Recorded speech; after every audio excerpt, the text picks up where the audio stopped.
하나님 나라의 영적 전쟁에서는 예수님이 공격자이시고 사단이 수비자라는 것입니다. 마태복음 12장 28절 말씀해 보시면 종교 지도자들이 예수님을 대적하는데 어떻게 대적하냐면 바알세불 지폈다, 귀신 들렸다. 그러니까 예수님이 지금 하시는 놀라운 능력 사역은 귀신의 힘을 힘입어서 지금 이런 놀라운 일들을 행하고 있다라고 말하고 있는 거죠. 거기에 대해서 예수님이 이렇게 말씀하십니다. 내가 하나님의 성령을 힘입어 귀신을 쫓아내는 것이면 하나님의 나라가 이미 너희에게 임하였느니라. 아멘. 예수님의 사역은 철저하게 성령의 능력을 쫓아서 행하셨다는 것이죠. 성령님의 능력을 힘입어서 하나님 나라의 사역을 감당했던 것을 볼 수가 있습니다. 그때에 하나님의 나라가 우리 가운데 임하였음을 선포하신 거예요. 사단이 다스리고 통치하고 있는 이 나라 가운데 하나님의 통치가 임했다. 예수님이 하나님 나라의 왕 되셔서 우리를 다스리고 통치하시는 그 나라가 우리 가운데 지금 임했다라고 말씀하고 있어요. 귀신이 쫓아나가고 병이 치유되고 또 안전병이 일어나고 또 정서적으로 어려움을 당하는 사람이 치유가 일어나면 하나님 나라가 임한 거예요. 할렐루야. 지난주에 우리 준희 형제가 우리가 소식을 듣고 같이 중보기도 하고 수요일날 같이 모여서 기도했잖아요. 근데 그 다음날 연락이 왔는데 귀가 아픈 게 많이 다 사라졌대요. 한쪽 귀가 지금 그 형제가 그 1000도 넘는 줌을 거기서 근무를 하는데 기계 소리가 너무 크니까 한쪽 귀가 62%밖에 안 들린대요. 한쪽은 90%인가. 그래서 거의 안 들려가지고 큰 소리로 말해야 들릴 정도로, 가까이서 말하면 안 들린다. 근데 제가 간절히 기도하고 그랬는데 하나님께서 치유해줬다고 막 그 최집사님이 병상에서 연락이 왔어요.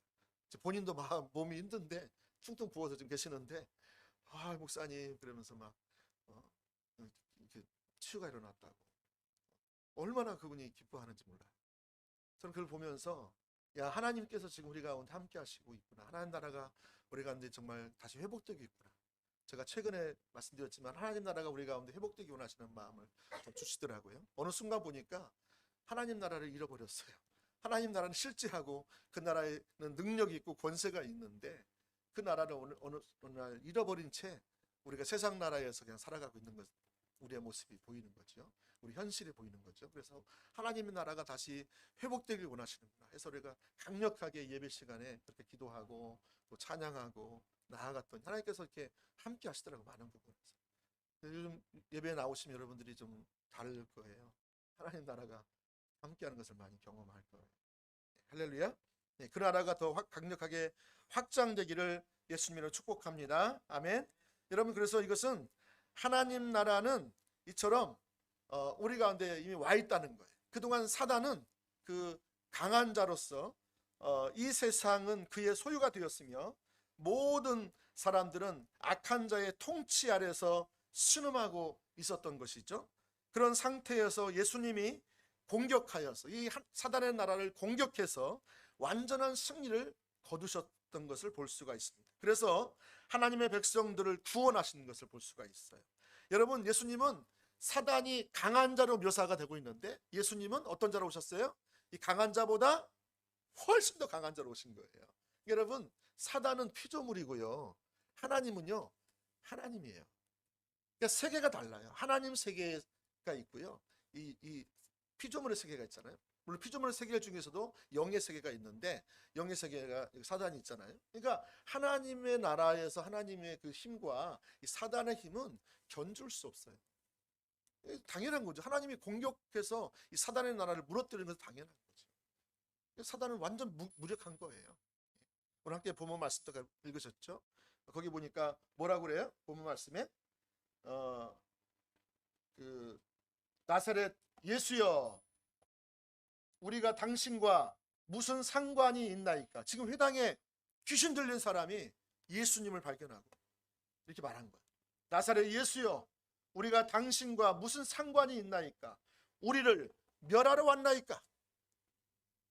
하나님은요, 하나님 나라의 왕으로서 사단의 나라를 완전히 멸하기 위해서 오신 것을 귀신이 귀신같이 알았어요. 그렇죠? 그러니까 예배 가운데 지금 숨어서 지금 사람 속에 들어가서 지금 딱 있는데 예수님이 나오셔서 하나님 나라 말씀을 딱 전하니까 그 말씀 앞에서 귀신이 딱 드러난 거예요. 우리를 멸하러 왔습니까? 화들짝 놀라는 거죠. 나는 당신이 누구인 줄 아노니 하나님의 거룩한 자니이다. 보세요. 하나님을 아는 지식이 있어요. 물론 하나님에 관한 지식이겠죠.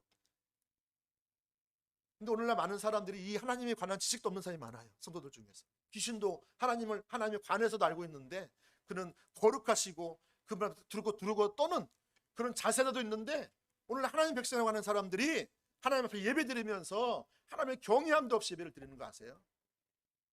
하나님을 찾지도 않아요. 근데 여러분, 오늘 여기 회당에 숨어있던 귀신은 우리를 멸하러 왔습니까? 당신이 누구인지 우리가 압니다. 당신은 거룩한 자입니다. 이럴 때 예수께서 꾸짖어 이르시되 잠잠하고 그 사람에게서 나와라. 거기서 막 거품을 흘리면서 나오잖아요.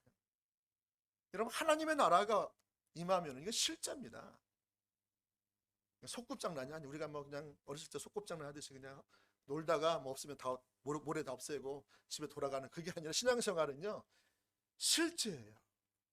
영적 전쟁이 지금 실제로 일어나고 있다니까요. 여러분이 그걸 인식하지 못할 뿐이에요. 인식하는 사람들은요 지금 이게 어디서 나왔는지를 알고요 하나님을 경외하고요 경외하는 자리로 다시 돌아오고요 주님을 찾게 돼 있어요. 여러분, 이처럼 예수님은 더 강한 자로 이 땅에 오셔서 압제당하고 사단에게 눌림당하고 속임당하고 고통당하는 사람들을 자유케 하시는 거예요. 해방시켜 주시는 거예요.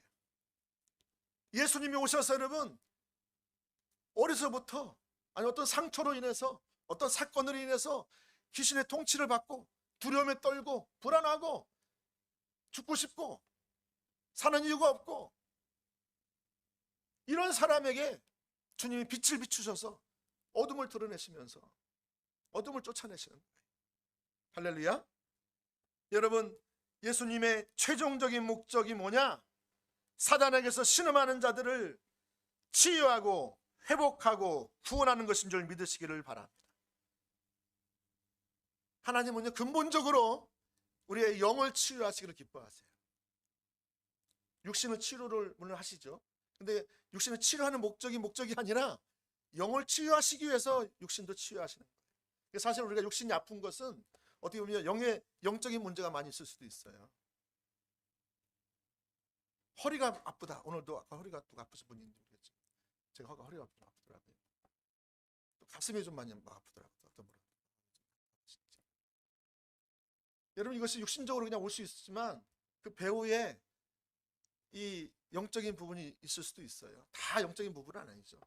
베르야나 이런 또 이단들은 또 기침도 뭐 감기도 뭐 다 귀신의 역사라고 다 떠넘기고 그러는데 다 귀신의 역사는 아니지만 그러나 우리 가운데 오는 어떤 이런 그 호르몬 작용이라든지 육신의 어떤 질병이라든지 또 이런 억압이라든지 이런 것들이 다 이렇게 그 영적인 부분과 이렇게 어떤 묶여 있는 부분이 있는 거예요. 그래서 우리가 예수님을 알게 되면 그것이 풀어지는 거죠.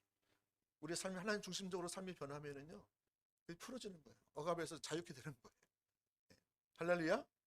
신앙의 본질을 서면 당연히 여러분 우리 삶 가운데 이러한 부분들이 분별되어지고요. 이것이 나사렛 예수 이름으로 나와라 하는 거죠. 그러면 쫓겨나는 거죠. 이 복음에는요 능력이 있어요. 할렐루야. 예. 그래서 복음에는요 하나님의 구원하시는 능력이 있다니까요. 치유하시는 능력이 있어요. 영의 치유, 육의 치유가 일어나요. 여러분, 이것이 우리 가운데 매일매일 일상생활 속에서 일어나야 돼요. 그래서 어쩌다 한 번씩 일어나는 게 아니라 기도했더니 하나님 예배 가운데 나왔더니 말씀을 듣더니 갑자기 그냥 하나님 오셔가지고 나를 치유하시더라. 우리는 이 생각의 치유를 많이 하세요. 특별히 저도 오늘 예배 드렸는데 막 생각의 치유가 일어나요.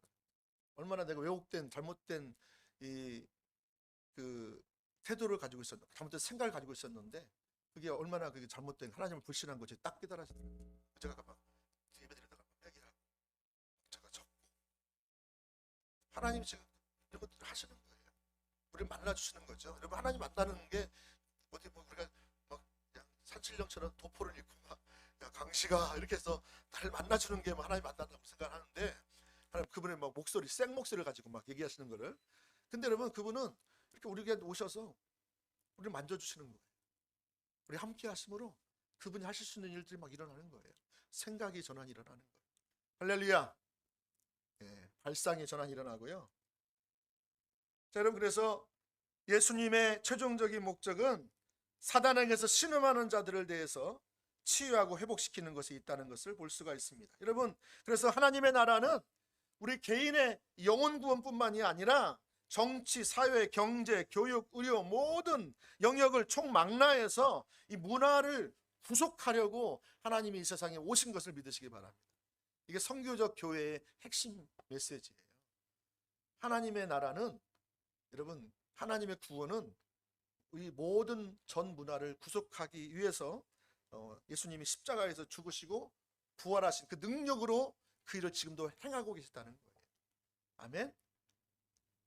그래서 여러분, 창세기 1장 28절의 문화명령과 마태복음 28장 18절에서 20절 말씀의 지상 대명령을 수행하는 것이 구속의 완성인 거예요.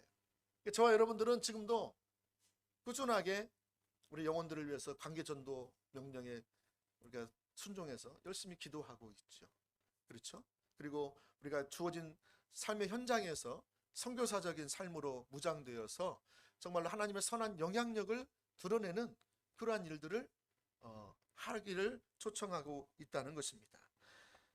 출애굽기에도 보면 하나님이 애굽의 바로로 상징되는 사단의 왕국을 공격하시어 사단에게 신음하고 있었던 하나님의 백성들을 자유케 하신 것을 여러분 잘 아시지 않습니까? 여기서 중요한 것은 뭐냐면 하나님께서 공격자라는 사실이에요. 하나님은 수비자가 아니에요, 여러분. 그리고 하나님과 사단의 전투에서 하나님은 공격자이고 사단은 수비자라는 사실을 기억하셔야 됩니다. 그런 상황에서 사단은 하나님의 나라를 공격하지 못합니다. 여러분, 예수님은 영적 전쟁을 행하실 때에 그분은 우리가 흔히 말하는 뭐 지역 영을 묻고 뭐 땅밟기를 하고 뭐 이런 방법을 통해서 심리학적인 기법, 종교적인 그런 기법을 통해서 영적 전쟁을 하지 않으셨어요. 예수님은 하나님 나라 복음을 강력하게 선포했어요. 하나님 나라가 너희 가운데 왔다라고 선포하신 거예요. 여러분, 그것 자체가 사단의 나라에 큰 위협이 되는 거예요. 사단의 나라가 지금 확 드러나는 거예요. 하나님의 통치가 임했다는 거예요. 하나님의 나라가 임했다. 그리고 그 성령의 놀라운 능력으로 그 사역을 감당함으로 잃어버린 영혼들을 치유하시고 살리시고 구원하신 것을 볼 수가 있습니다. 그러므로 예수님과 사단, 그리고 사단의 숭배자들과의 전쟁에서 공격자는 항상 예수님인 것을 기억하시기를 예수님으로 축복합니다. 아멘. 자, 두 번째, 그러나 사단의 반격이 있다는 거예요. 사단의 거센 반격이 있다.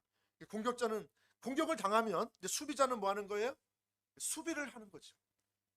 수비를 하면서 거센 반항을 하는 것입니다. 그래서 신구약 성경을 통해서 볼 수가 있는데, 먼저 구약에서 출애굽 사건을 보시면 거기에서 어떻게 사단이 방어하고 있는 것을 볼 수가 있어요. 여러분, 하나님의 능력으로 바로의 왕국을 침략하시고 하나님의 백성들을 구원하시려고 하자 사단이 반격하지 않습니까? 모세가 이에 하나님의 행하심을 전하지만 바로의 강제 노역으로 인해서 모세가 전하는 말씀을 이스라엘 백성들이 믿어요, 안 믿어요? 안 믿어요. 너무 고통이 심하니까. 모세가 나일강을 피로 물들이자 바로의 술객들도 그것을 따라합니다. 여러분, 이것이 바로 사단의 반격이에요. 그리고 10가지 재앙을 통해서 애굽에 내리자 바로의 마음이 더욱 강팍해지는 거예요. 여러분, 이것이 사단이 그 마음을 격동하는 거예요. 더욱 마음이 굳어지고 강팍해져서 10가지 재앙할 때까지 계속 반항하는 거죠. 더 완강하게.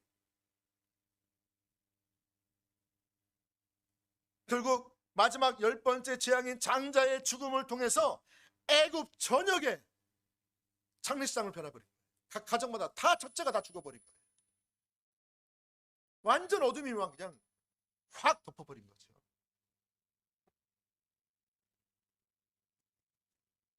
그때 바로가 하나님께 무릎 꿇고 항복함으로 그제서야 이스라엘 백성들, 즉 하나님의 백성들을 내어놓습니다. 사랑하는 여러분, 하나님 백성들이 이제 거기서 탈출하잖아요. 그렇죠? 200만 명이 탈출했잖아요. 자, 그런데 하나님께서는 그 이스라엘 백성들을 그 애굽에 앞서서 이렇게 탈출해 나왔을 때 그들의 모습을 뭐라고 묘사한 줄 아세요? 그들이 굉장히 연약하고 노예됐던 사람인데요, 하나님은 그들을 향해서 하나님의 군대라고 말해요. 그래서 여러분, 출애굽기 12장 41절 말씀을 한번 보겠습니다. 같이 한번 읽어볼까요? 시작.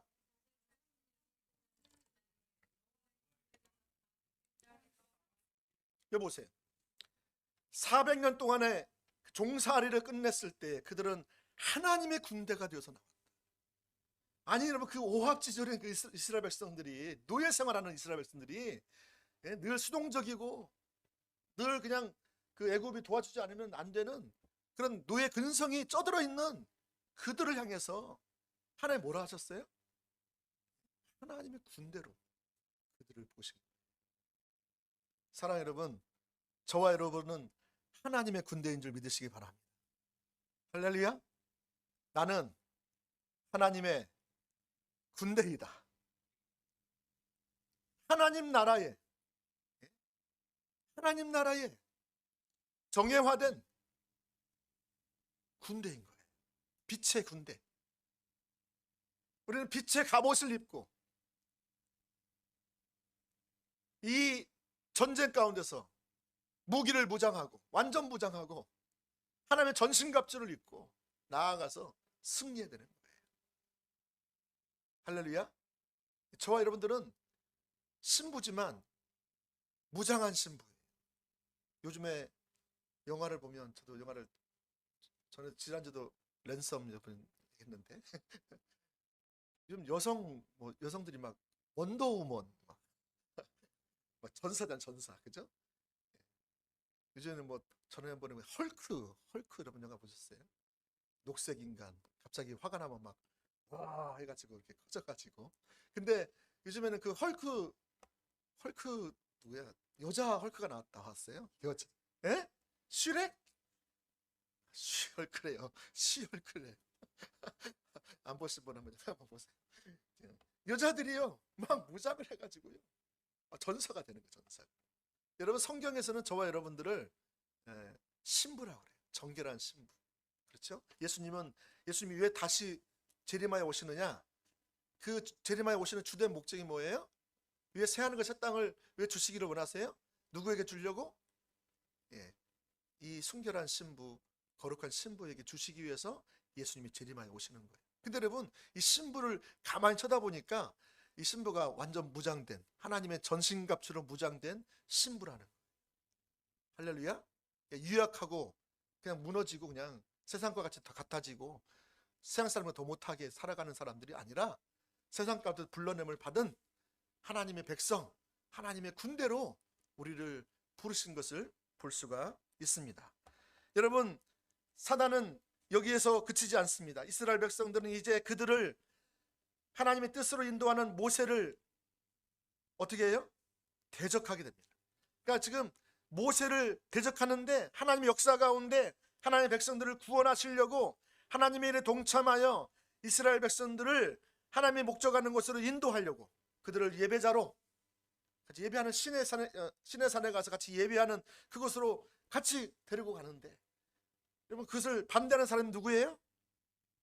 이스라엘 백성들이 반대하는 거예요. 하나님의 백성들이 하나님의 손을 구하고 자기중심적인 삶을 살고 세상을 사랑하고 먹을 것 마실 것을 염려하고 근심하고 그들을 광야로 인도하신 하나님의 목적과 길을 깨닫지 못함으로 결국 모세를 대적하게 되는 거 아세요? 모세를 대적하는 것은 하나님을 대적하는 거예요. 근데 오늘 뭐 목회자를 대적하는 게 하나님을 대적한다는 말은 아니에요. 무조건 막 순종해야 된다, 그건 아니에요. 그러나 여러분 여기서 보시면 출애굽기 16장 2절 3절 말씀을 한번 보시겠습니다. 출애굽기 16장 2절 3절 같이 한번 읽어볼까요? 시작.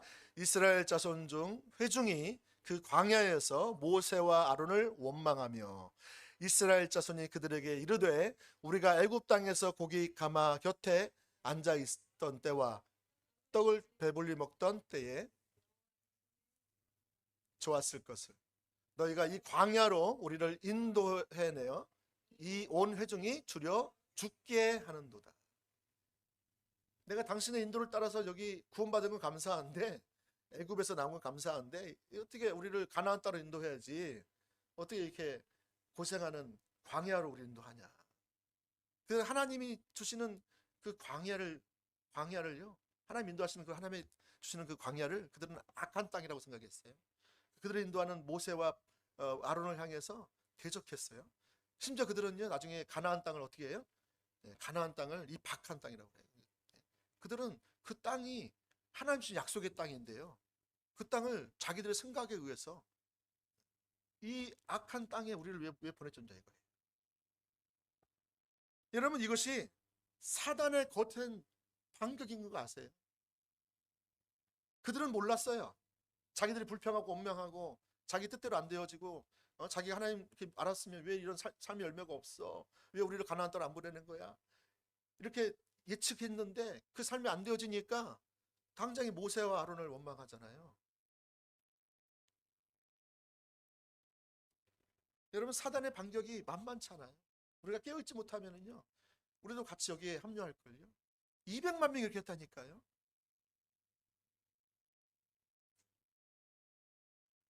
다 인본주의 사고가 있는 거죠. 다 하나의 관점을 못 보는 거예요. 영적 분별이 철저히 가려져 있었어요. 나름대로 하나님을 다 사랑한다고 그래요. 하나님 뜻을 사랑하니까 그 따라왔지. 근데 정작 자기중심적인 삶을 살아요. 어떤 일을 결정할 때 하나님을 배제한 채 자기 이익대로, 자기가 좋은 대로만, 자기 손해가 오고 어려움이 오고 뭐가 예상이 되면 절대 안 움직이는 거죠. 여러분 그거요, 하나님 백성인가 아닌가를 잘 살펴보셔야 돼요. 우리가 정말 하나님께서 우리를 빚어가시는데, 그리고 우리가 지금 한 번에 다 빚어지지 않더라도요 올바른 자세와 태도가 있는 사람은요 반드시 빚어가세요. 그리고 시간이 걸릴지 모르지만 반드시 하나님이 하세요. 여러분이 하나님의 손에 붙어만 있으면 이해되지 않아도 고통이 오고 환란이 오고 어려움이 오고 막 입에 여기까지 막 그냥 원망이 막 터져 나오려고 함에도 불구하고 인내하면서 주님의 선하심을 기억하고 십자가를 바라보고 그렇게 매일매일 내 삶을 주 앞에 드리면서 나아갈 때 하나님 때가 되면은요 나를 빚어가세요. 우리가 하나님 앞에 쓰임 받기 전에 먼저 내가 빚어져야 돼요. 그러려면 여러분이 하나님의 손에 이렇게 붙들려 있어야 돼요. 하나님은 성경에서 토기장이라고 그래요. 우리는 뭐로 얘기해요? 진흙. 자, 진흙이 스스로 빚을 수 있습니까? 없습니까? 자기가 열심히 기도하고 열심히 성경 읽고 열심히 십자가 보고 공부해요. 열심히 뭔가 봉사하고 헌신해서 자기가 자기 스스로를 만들어 보려고 해요. 여러분 진흙이 자기 스스로 만들 수 있어요? 없어요? 근데 우리는 그렇게 한다고요. 우리는 구원받았으니까 내가 이제 하나님을 위해서 하나님 이렇게 말씀하셨으니까 내가 이렇게 열심히 해봐야지. 그래가지고요 뭔가 하려는 데 관심이 있는 거예요. 뭔가 하지 못하면 그냥 좌절하고 낙심하고. 근데 여러분 우리가 지금 할 때가 아니라 빚어질 때라는 거 아세요? 빚어져야 그래야 쓰임 받죠. 빚어지지도 않고 쓰임 받는 경우는 없습니다. 언제 쓰임 받냐? 하나님 세우실 때에 하나님 쓰시는 거예요. 그때까지 뭐 하는 거예요? 줄기차게 하나님을 알기를 간절히 열망하는 거죠. 어떤 상황과 환경 속에서도 하나님을 아는 것이 내 유일한 열망과 목표가 되어서 가장 기본적인 기도의 자리에 충실하고요, 예배의 자리에 충실하고요, 말씀 듣는 자리에, 하나님 임재가 머무는 곳에 늘 우리가 그 자리에 있어야 돼요. 가장 기본적인 게 안 되면은요, 아무리 우리가 하나님 얼굴을 구한다고 하고 뭐 하나님 영광을 위해 살기 원한다고 하고 그렇게 뭐 사랑한다고 말할지 모르지만 그게 안 빚어져요. 가장 중요한 기초적인 것을 소홀히 하면서 하나님 앞에 빚어진다고 생각하는 것은 안 되는 겁니다. 중요한 것은 여러분이 하나님 손에, 진흙이 토기장이의 손에 있듯이 이렇게 몸을 이렇게 있어야 돼요. 붙어 있어야 돼요. 그럼 하나님께 때가 되면 이걸 환경과 상황과 그걸 통해서 나를 빚어가시죠. 여러분 하나님을 알고 아는데 최선을 다하시고 살아가는데 여러분이 온 마음을 다해서 주님 앞에 주님을 찾고 구하고 어떤 대가를 지불해서라도 하나님 말씀하시면 순종하겠다는 마음을 가지시고 그런 좋은 자세, 올바른 자세가 있어야 우리가 빚어지는 거예요. 그런 자세도 없이 그냥 교회만 나온다고 해서, 내가 그냥 십자가 고만 공부한다고 해서, 내가 그냥 봉사만 한다고 해서 빚어지는 건 절대로 아닙니다. 시간만 지난다고 해서 되는 것이 아닙니다. 시간이 이렇게 흘러가다가 나는 영원히 안 빚어지고 그냥 끝날 수 있어요. 여러분 하나님은 지금 저 여러분을 빚으셔가지고 제사장 나라로 부르셨고 거룩한 나라로, 거룩한 백성으로 부르셨는데, 그리고 이 시대에 문화명령과 지상 대명령을 이루기 위해서 우리를 빚으셔서 이렇게 함께 그 일을 이루시기를 원하시는데, 우리는 초점은 늘 자기에만 관심이 있어요. 자기 생각, 자기 미래, 자기 소중히 여기는 것들, 가족들, 돈, 취업, 결혼, 초점이 거기만 가 있는 거예요. 그것을 위해서 늘 가는 거죠. 이스라엘 백성들이 초점 어디 있는 줄 아셨어요? 광야에서 그들은요, 먹는 거 마시는 거, 거기에 초점이 있었어요. 그들은 적과 꿀이 흐르는 가나안 땅, 거기에만 관심이 있었어요. 그 가나안 땅을 주시는 하나님에게는 전혀 관심도 없었던 거예요. 먹을 것을 마실 것을 그냥 주시는 하나님에게는 관심이 없는 거예요. 하나님 주시는 그것에만 관심을 가진 거예요. 그들은 하나님과 친밀함이 되어지지 않아요. 언제만 되어지냐면 그들의 필요를 채워줬을 때, 그들의 뜻이 원하는 대로 이루어졌을 때, 하나님 날 사랑하시는구나, 하나님 날 기억하고 계시네, 그렇게 하나님을 인식하는 거예요. 근데 그것이 내 뜻대로 안 되어지고 내 마음대로 안 되어지고 상황이 내 상황대로 안 되어지면 하나님은 안 계신 것 같아. 하나님 관심도 없으신 것 같아. 하나님 원망하고 대적하지.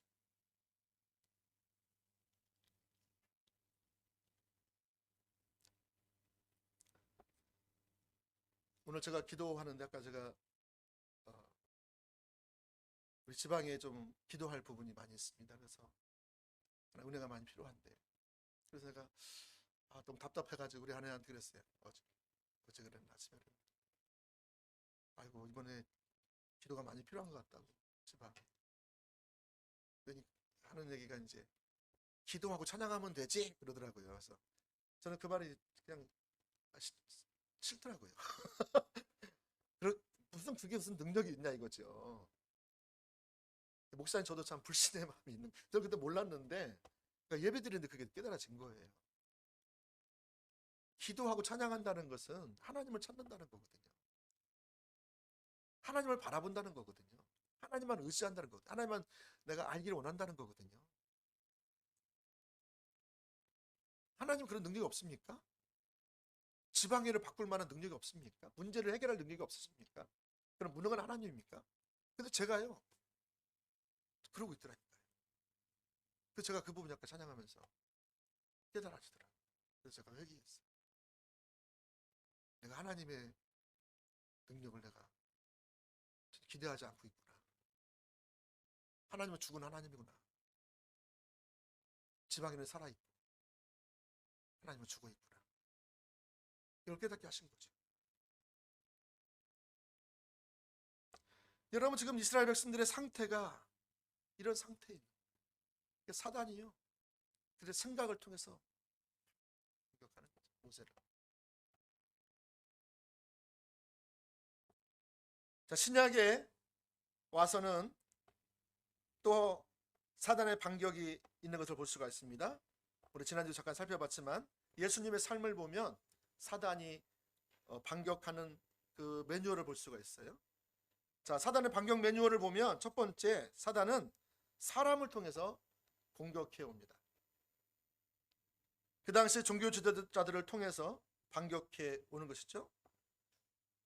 또 심지어는 그의 사랑하는 제자들을 통해서도 공격이 들어옵니다. 더 나아가서는 가장 제자 중에 최측근이었던 베드로, 12명 중에서도 가장 믿을만했던 그다음 베드로, 요한, 야고보가 있었잖아요. 근데 그 베드로가 또 그 중에서 가장 신임을 얻었는데 이 베드로를 통해서 반격해 들어오는 것이죠. 예수님이 예루살렘에 올라가 십자가 지실 것을 말씀하자 베드로가 예수님을 붙잡고 꾸짖는 거예요. 그런 일은 없을 거라고 말하는 거예요. 내가 맡겠다는 거죠. 그러자 예수님은 그 베드로를 향해서 네가 하나님의 일을 생각하지 못하고 사람의 일을 생각하는구나 해가지고, 사단아, 너는 나를 넘어지게 하는 자로다. 내 뒤로 물러가라 한 거죠. 가장 최측근이었는데. 그러자 사단은 물러갔죠. 그리고 사단의 반격은 두 번째, 환경을 통해서 우리가 한테 옵니다.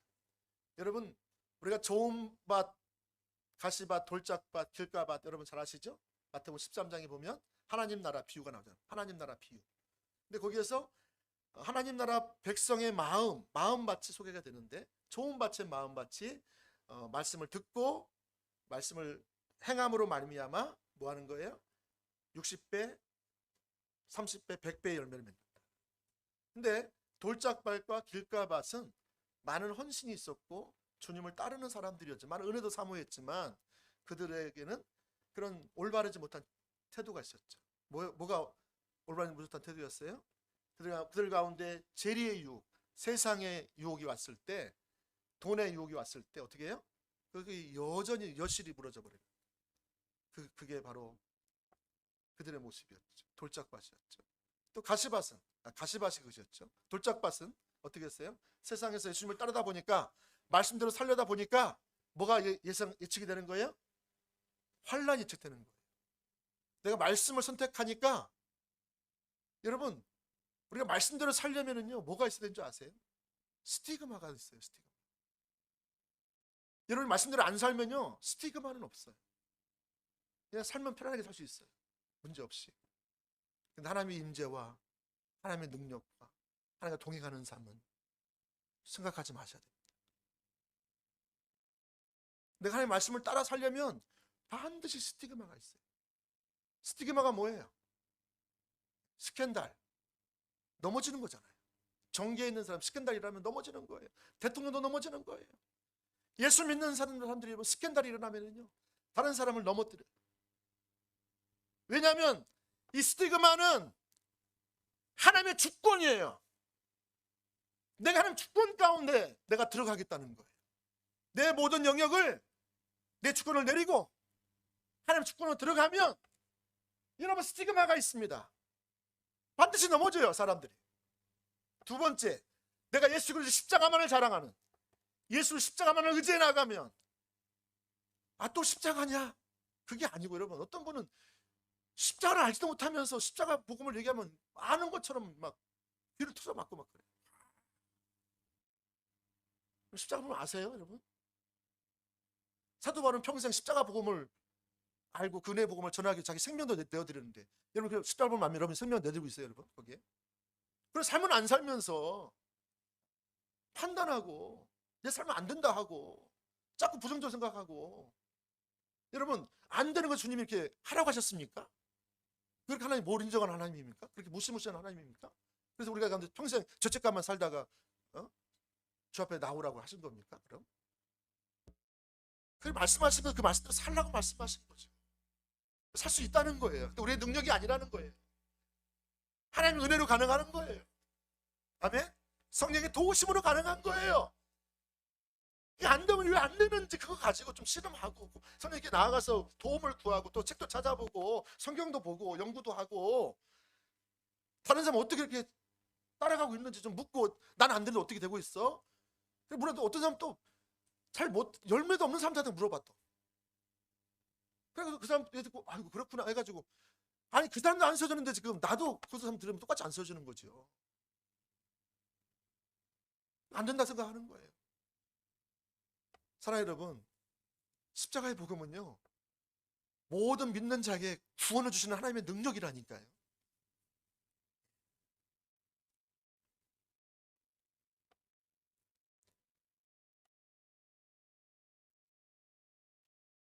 여러분 이처럼 우리가 이 스티그마를 지고 가야 합니다. 예수님 십자가의 복음을 따라 살면 혼란이 있다고 말씀하셨어요. 세상이 너를 미워한다고 그랬어요. 세상 사람들 우리를 별로 가치 있게 생각 안 본다고 생각했어요. 여러분 우리가 세상에서 인정받으려고 합니까? 예수 믿어서 잘 돼서 인정받으려고요? 일찌감치 꿈을 버리십시오. 저도 처음에 그렇게 신학을 하고 저도 목회를 시작했는데요.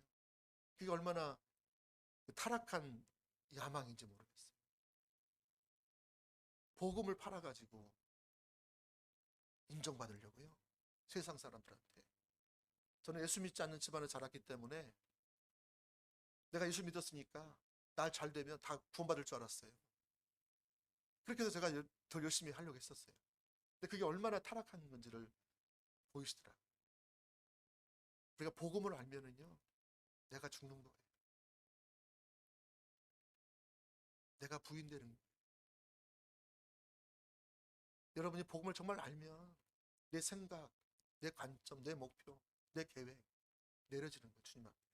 아까 토기장의 손에 붙어 있었다 그랬죠? 어떻게 붙어 있었냐면 그게 내려져야 돼요. 내려져 붙어 있는 거죠. 그래서 하나님 여러분을 빚어가세요. 그 안 내려지면 안 빚어가세요. 빚어져도 여러분 안 빚어져요. 하나님 원하시는 대로 괴물로 빚어져요. 이것도 저것도 아니에요. 이처럼 스티그마를 져야 돼요. 또 여러분 우리가 주님 말씀대로 살려면 성령님의 임재가 반드시 필요해요. 성령님의 임재가 없이 예배가 드려지고 있는데 아무런 느낌이 없어요. 감각이 없어요. 예배 인도자도 성령의 임재가 있고는 신경도 안 써. 여기 세션 하는 친구하는 친구들도 하나님 임재가 있건 없건 아무런 불편함이 없는 거예요. 그냥 충실하게 그냥 하면 되는 거죠. 맡겨진 것만 잘하면 되는 거예요. 여러분 하나님 임재가 없다니까요.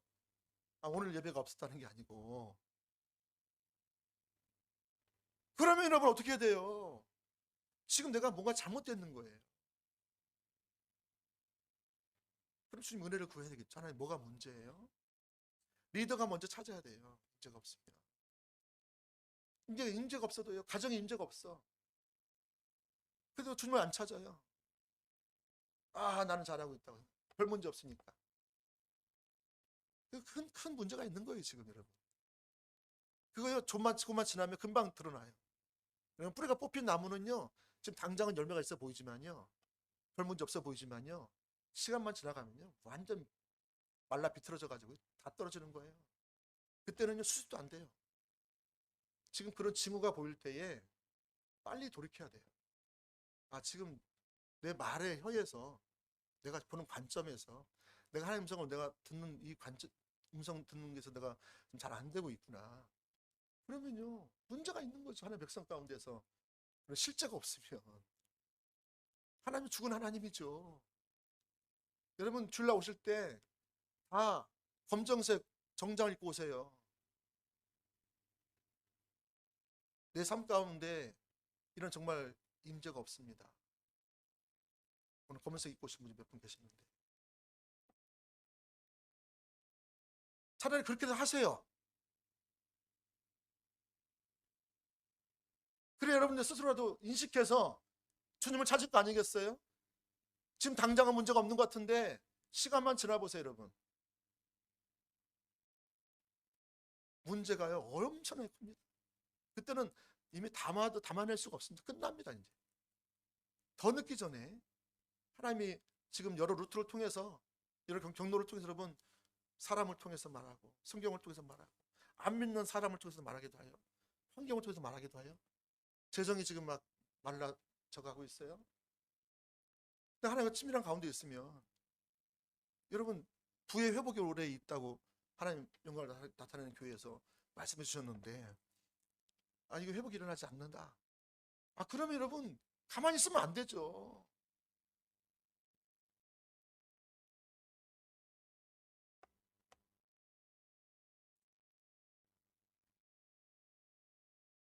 사랑하는 여러분, 스티그마가 있습니다. 그래서 여러분들이 스티그마를 통해서 사단이 공격해 들어옵니다. 편안한 게 좋은 거예요. 목적이 스티그마는 관심이 없어요. 하나님 지금 나와 함께 하신 게 별로 관심이 없어요. 하나님 임재에 관심이 없어요. 하나님, 오늘 신실하신 하나님, 아까 찬양했잖아요. 그 신실하신 하나님이 내 삶 가운데 지금 함께 살아계셔서 나와 동행하시면 다 끝나요. 할렐루야. 근데 그게 없어요. 그러면요, 그게 혹시 사단의 반격이 아닌지도.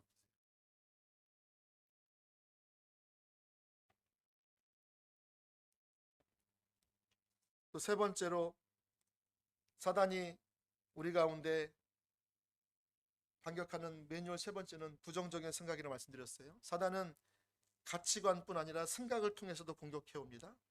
우리가 사단이 주는 생각을 받아들이면 우리는 영적 전쟁에서 패하게 됩니다. 우리는 사단이 마음과 감정과 생각을 공격할 때에 무엇을 통해서 공격해 온지 아세요? 다른 사람들의 말을 통해서 공격해 들어가요. 우리의 마음과 우리의 감정과 우리의 생각을 다른 사람들의 말을 통해서, 아니면 또 환경을 통해서 들어가요.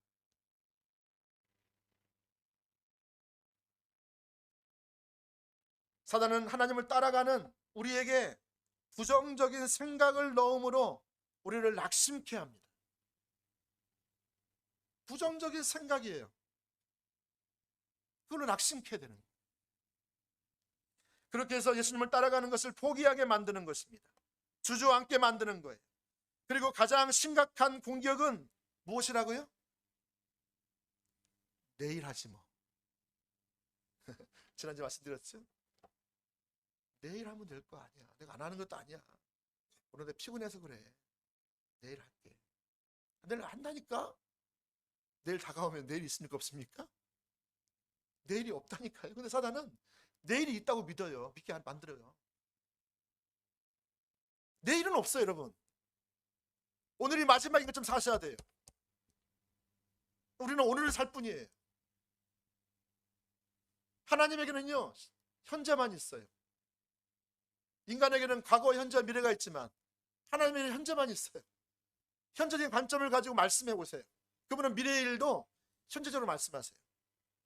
하나님 우리에게 말씀해 오시는 것은요, 반드시 그분이 이루실 거예요. 이루신 것이 이미 이루는 걸 보시고 말씀해 주신 거예요. 그러니까 우리는 그 하나님의 관점을 이해하고 말씀해 오실 때 우리가 그 우리 삶을 조정하셔야 된다니까요. 하나님 그러면 조정된 그 사람을 통해서 그 일을 이미 해오신 그 일을 앞으로 이루실 그 일을 이루어 가세요. 근데 우리는 이제 하나님 말씀하시면 아이고 뭐 지금은 상황이 이런데 내가 건강도 그렇고 나이도 그렇고 돈도 없고 배운 것도 없고 시간도 없고, 하나님 말씀하셔서 꿈쩍하네.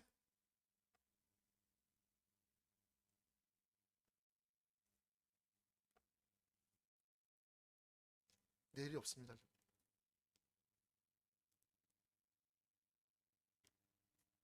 오늘 하지 않으면 쏟아집니다. 제일 중요한 것은 여러분, 하나님이 행하심이 보이면 오늘 내 삶을 조정하세요. 예배 시간 나가기 전에 조정을 하세요. 그리고 나가셔서 바로 조정한 된 삶을 사셔야 돼요. 안 되면 중보기로 부탁하세요.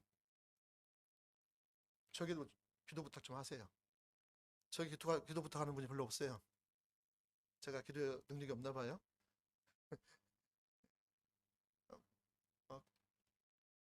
다른 지체들에게 좀 부탁하세요.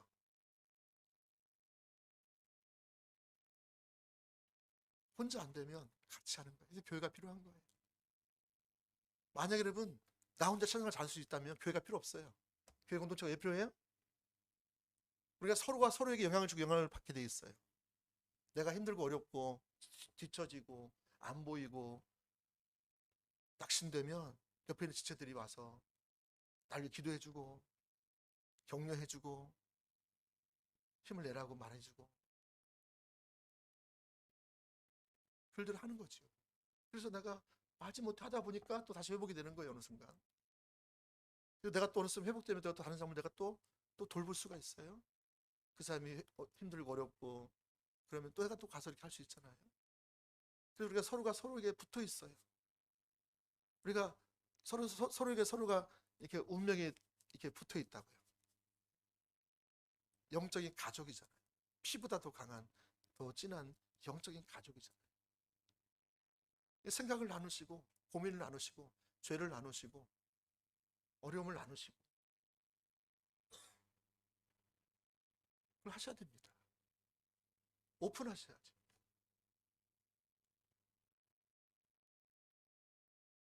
그래야 여러분 해결책도 보이는 거예요. 얘기하다 보면 또 해결책도 다른 사람도 찾아줄 수도 있어요. 자기가 그걸 다 해결하려고 온 힘을 다 싸매지고 밤잠을 설치고 밥맛도 없고 사는 맛도 모르겠고 어떻게 해결해 보려는 아니 안 되잖아요. 안 되면은 되면 예수님 오실 필요도 없었고요. 또 교회도 필요가 없는 거죠, 여러분. 그죠? 혼자 다 하시는데 왜 교회 공동체가 필요하겠어요?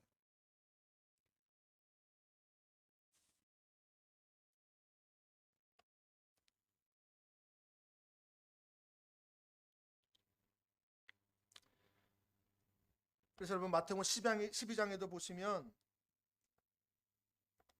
격렬한 사단과의 영적 전쟁에서 예수님께서 강력하게 하나님 나라 메시지를 전하고 하나님 나라의 능력 사역으로 사단을 제압하고 사단의 하수인된 종교 지도자들의 핵심 인물들인 바리새인들에게 통렬하게 말씀하십니다. 이렇게 놀랍게 하나님 나라의 사역이 이루어졌습니다. 사단이 어떻게 반격한다고요? 사단이 반격을 해옵니다. 어떻게 반격해옵니까? 가장 가까운 가족들을 동원해서 한다는 거죠. 사람을 통해서. 또 환경을 통해서 억압과 시험과 또 어려움을 통해서 또 옵니다. 또 말을 통해서 예수님을 거꾸러뜨리고 넘어지게 하고 중단하게 만들려는 수작을 하는 것이죠. 누굴 통해서? 가족을 통해서 그 일을 한다는 거죠. 사랑하는 여러분, 여기에 절대로 넘어가서는 안 돼요. 그 사람 살리려다가 같이 죽어요. 누군가는 한 명이 분별력이 있어야 될 거 아니겠어요? 내가 좀 운전을 해요. 밤에 앞이 안 보여서 쌍라이트를 켰어요. 그러면 쭉 가고 있는 저 반대편에서 쌍라이트 켜고 와요. 그럼 어떻게 해야 되겠어요? 여러분? 같이 켜고 맞불 작전을 합니까? 둘 다 죽어요. 잘못하면 어떻게 돼요? 눈부셔가지고 운전을 못 하잖아요. 그럼 어떻게 해야 돼요? 한 사람이 누가 꺼야 되겠죠. 둘 중에 하나는. 그 사람이 누구예요? 분별력 있는 사람이에요. 그 사람이 있으면 둘 다 살아요. 둘 다 맞불 켜고 덤벼들어요. 둘 다 죽어요.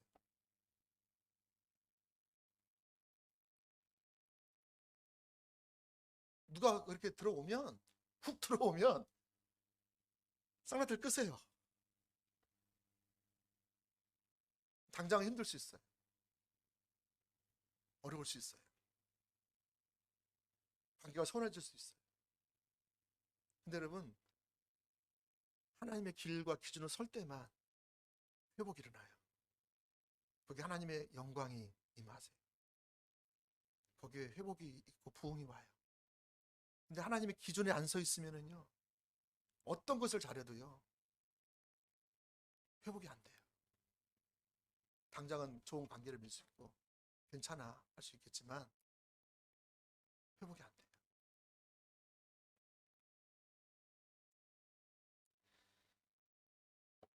저는 어떤 지체가 컨퍼런스를 통해서 은혜를 충만하게 받고 집에 돌아왔더니 가장 가까운 가족 중에 한 사람이 자기 강력하게 막 얘기를 하더래요. 그래 둘이 막 싸워가지고 받은 은혜 다 까먹었대요. 사실 이번 주에도 참미자매가 이제 돌아왔어요. 은혜를 땀뿍 받고 왔어요. 조심하세요. 사단의 반격이 만만치 않을 겁니다. 예상하시면 들어와도 내가 알아요. 아 이게 왔구나, 올 게 왔네. 폭 이길 수 있는데 그걸 예상하고 못하다가 뭐가 들어오면 갑자기 화가 나는 거예요. 아니 뭐 이거 나만 잘하자고 하는 거 아니잖아. 그러면서 같이 하자고 잘하자고 한 건데 이렇게 나온단 말이지. 이러면서 그냥 같이 그냥 덤벼들면 또 그냥 안 돼요. 할렐루야. 그러니까 여러분 하나님께서 여러분 가운데 일하실 때 뭔가 지금 함께 하실 때에 정말 사단이 더 강력하게 지금 일하는 걸 보셔야 돼요. 혹시 여러분 가운데 사단이 지금 막 강력하게 지금 일하고 있다.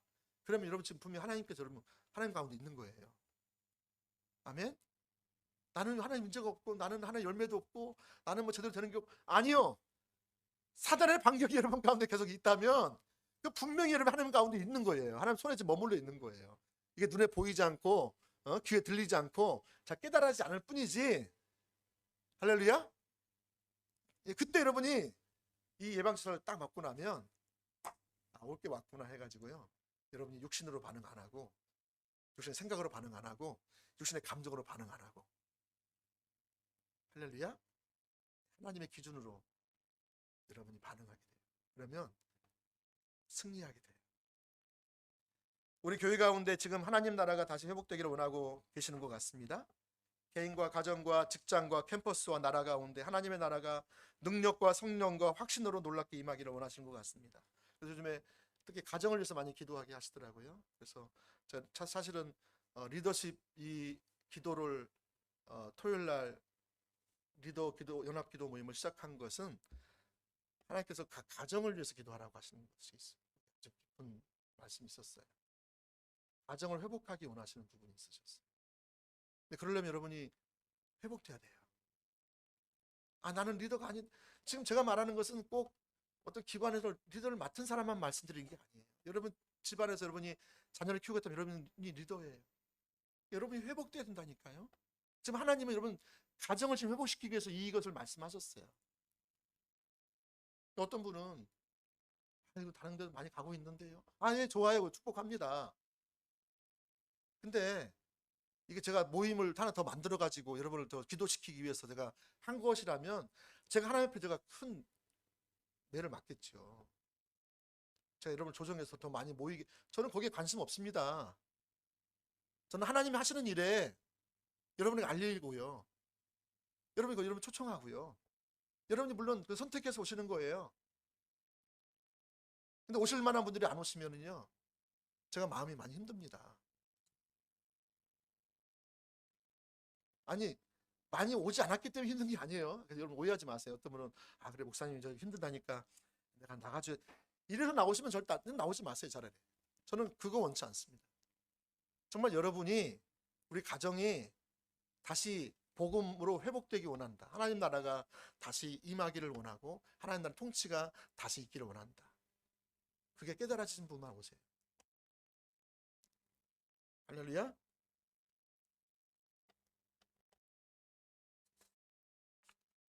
시간이 없어서 다 할 수가 없네요. 하나만 하고 말씀을 읽겠습니다. 하나님 나라가 교회가 하나님 나라의 전략센터입니다.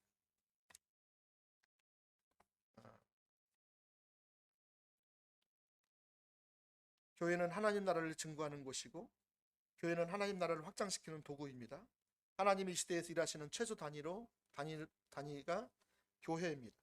그래서 우리가 하나님의 나라를 사모하는 것입니다. 예수님은 하나님의 나라를 저와 여러분 가운데 주시기를 기뻐하십니다. 아멘. 예, 그래서 누가복음 12장 31절 부대 보시면 32절에 다만 너희는 그의 나라를 구하라. 그리하면 이런 것들을 너희에게 더하시리라. 적은 무리여 무서워 말라. 너희 아버지께서 그 나라를 너희에게 주시기를 기뻐하시느니라. 하나님은 저와 여러분 가운데 지난주에 두 가지 그림 영상 말씀드렸죠. 잔치의 그 비유, 그래서 혼인잔치의 그 비유와 그 짐나간 탕자의 비유를 말씀드렸어요. 하나님 나라와 이와 같아요. 이 나라를 여러분 하나님은 주시기를 기뻐하세요.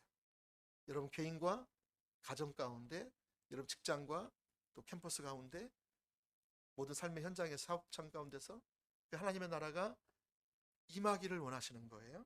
아멘. 예, 그래서 여러분 우리는 하나님 나라의 전략 센터라는 것입니다. 페트라 주석에서 마태복음 16장 18절 19절 말씀 보시면 베드로가 주는 그리스도시요 살아계신 하나님의 아들이라고 고백했을 때 예수님이 이렇게 말씀하셨어요. 너는 베드로라, 내가 이 반석 위에 내 교회를 세우리니 음부의 권세가 이기지 못하리라. 지옥의 권세, 사단의 권세, 사단의 나라의 권세가 이기지 못한대. 뭐 위에? 이 교회가. 이 하나님 나라의 하나님 나라를 확장시키는 도구인 수단인 이 교회가 이제 음부의 권세가 이기지 못하는 그러한 곳이 된다고 그래요. 페트라 주석에서는 이렇게 말하고 있어요. 교회가 세상으로부터 하나님의 나라 가운데로 부르심을 입은 자들로 구성되었음을 암시한다. 보세요. 교회가 뭐라고요? 세상으로부터, 다시 말하면 이 사단의 나라에서부터 불러냄을 받아서 하나님 나라의 백성이 된 것을 말한 것이죠. 실로 하나님의 나라가 최종 완성될 때에 하나님의 백성은 그 나라가 제공할 수 있는 최고의 풍성한 축복을 얻게 될 것입니다. 이것이 여러분 오는 세대의 축복입니다. 다시 말하면 하나님 나라가 완성될 때에, 성취될 때에 그 나라의 능력과 권세와 그 유업이 실제가 되는 것을 말하죠. 여러분이 지금 하나님 나라 백성의 삶을 교회에서 살고 있다면 그 나라의 능력을, 완성된 그 주님의 나라, 하나님의 나라의 능력을 맛보아 매일매일 살아가는 거예요. 할렐루야. 예. 따라서 그 어떤 세력도 메시아가 친히 세우신 교회를 제거할 수 없으며 또한 그것이 완성되지 못하도록 방해할 수 없다. 왜냐하면 이 교회는 주님의 교회입니다. 주님의 피값으로 산 교회입니다. 여러분 성령을 이 교회 가운데 주셨어요. 약속의 보증으로 주셨어요. 할렐루야. 교회는 그래서 하나님 나라를 위한 전략적 요충지요 전략센터입니다.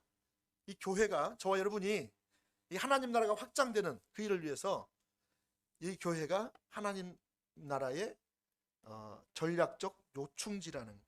전략센터라는 거예요. 하나님께서는 우리에게 이 도시와 다음 세대와 열방을 주시기를 기뻐하십니다.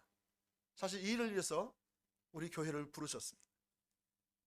그런 의미에서 우리 열방 비전교회는 하나님의 나라를 확장하고 이 도시와 다음 세대와 열방의 부흥을 담아내는 열방 비전 전략센터라는 것입니다. 여러분 여기 이 건물을 주셨을 때, 이 건물 다 주신 건 아니죠? 근데 여기 그림에 엘리베이터가 있고 이 대리석 건물로 되어진 빌딩이었는데 그것을 제가 선명히 봤거든요. 거기 사람들이 막 들어가는 거예요. 열방 비전 교회, 열방 비전 센터.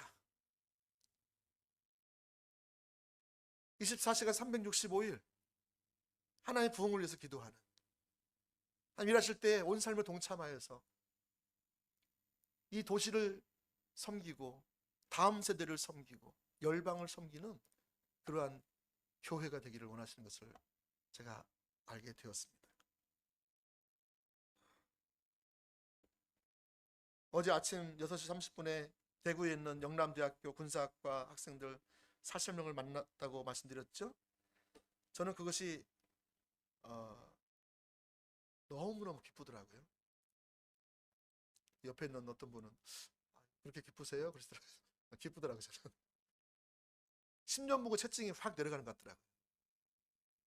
근데 왜냐하면 우리가 이 다음 세대 사역을 주님께 말씀하셨을 때 이러저런 일들이 많이 있었지만 어려움도 많이 있었잖아요. 근데 잘 안 되는 부분도 있었잖아요. 그러니까 지금 뭐 다 됐다 그건 아니고요. 저는 하나님께서 이 일을 주도권을 주시고 행하시는 것을 보면서 우리 신앙의 본질이 왜 중요한가? 우리가 하나님 손에 머물러서 그분을 알고 그분을 사랑하고 그분만을 구하는 그 자리에 서서 그분이 말씀하신 우리의 삶을 조정해서 순종해서 그것을 위해서 기도하고 그걸 위해서 섬기고 따라오면 하나님은 하나님의 때에 하나님의 능력으로 하나님의 일을 이루시는 그것이 제가 실제가 되는 것을 봤기 때문에 그래요. 시간이 걸렸어요. 우리가 이제 다음 주가 되면 12주년이 됐어요. 12살 먹었어요. 이것이 7년, 8년 전에 우리가 하나님의 얼굴을 구하고 찾을 때에 그런 말씀을 주셨고 그때 우리가 삶을 조정했어요. 근데 지금 그 열매들이 YMC에서도 좀 일어나고 있고요. 지금 학군단에서 일어나고 있잖아요. 이런 것들이 우리의 노력으로 된 것이 아니죠. 하나님이 주도권을 치고 앞서가셔서 행한 일이시죠. 그래서 제가 이게 그냥 이론이 아니구나. 신앙의 본질, 하나님 친밀한 교제 가운데 머물러 있다 하나님이 앞서가시면 온 삶을 동참하는 이게 그냥 이론이 아니구나. 이게 실제구나. 이걸 다시 경험하는 거예요. 저는 그래서 마음이 너무 기뻤던 거예요.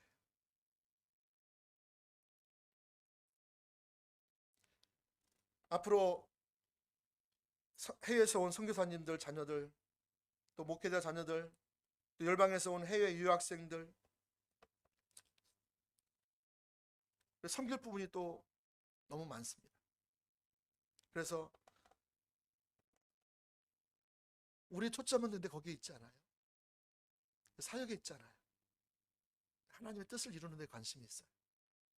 하나님의 초점이 있어요. 저는 그걸 했더니 사람들이 더 많이 모였더라. 그거 했더니 재정이 더 많아졌더라. 그거 했더니 우리 교회가 뭐 부흥됐더라. 그런 얘기를 듣는 것을 원하는 것이 아닙니다. 하나님의 주도권을 주시고 앞서가셔서 우리 온 삶을 동참했더니 하나님의 일을 하나님 능력을 이루신다 라는 것을 경험하는 그것이 가장 소중하기 때문에 그렇습니다. 이제 말씀 맺겠습니다. 오늘 우리가 사단의 거센 반격이 있다 할지라도 우리는 하나님이 보이신 그 길을 믿음으로 담대하게 나아가 주 앞에 영광을 돌리기를 예수님으로 축복합니다. 아멘.